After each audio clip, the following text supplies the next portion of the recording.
Okay, now I'm going to respond to every single verse that you stated because you're really taking these out of context. Psalm chapter 5, verse 5, the boastful should not stand before your eyes. You hate all evildoers. Now, the Hebrew word for hate is actually sane, S-A-N-E, and it actually does not mean human hate. It does not mean the hate that you're thinking like, oh, I hate this person, they're evil. No, this actually means to reject behavior that opposes God, if you actually look at the original Hebrew. Now, the context of Psalm 5 is actually a prayer contrasting the righteous and the wicked. So God's hatred towards evil actions, not a human being.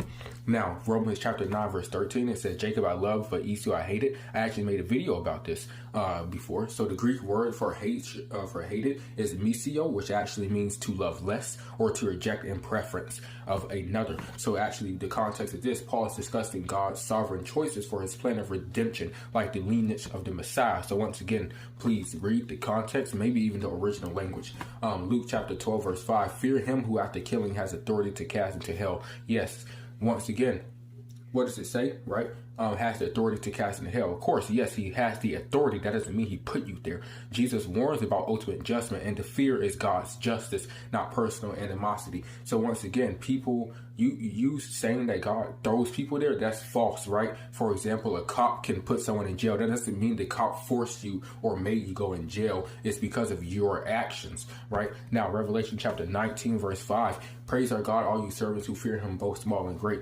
So actually, verse 5 is a call to worship God, emphasizing reference, which is like fear rather than hatred. So the fear here is not a like, oh, I'm scared. It's a awe, like a respect. So now, John chapter 3, verse 36, whoever believes in the Son has eternal life. Whoever does not obey the Son will not see life.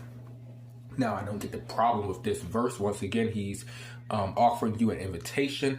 You choose to accept that invitation or not. Now, the Greek word for does not obey is actually apaitheo, meaning to refuse or reject. Now, the context is contrasting belief and rejecting. You reject God, you don't go in his house.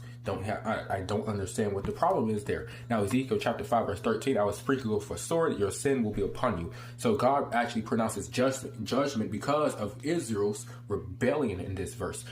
So not out of hatred, but out of judgment. A cop putting someone in jail. Proverbs chapter 16, verse 4, the Lord has made everything for his purpose, even the wicked for the day of trouble. Now, God uses all events, even the deeds of the wicked, for his sovereign plan. The wicked here are their sinful actions, not God hating. Now, Psalm chapter 58, verse 3, the wicked are estranged from the womb, they go astray from birth. Right, it focuses on behavior, not the extrinsic worth of the person. So God's hatred is against injustice and corruption, not the sinner's existence.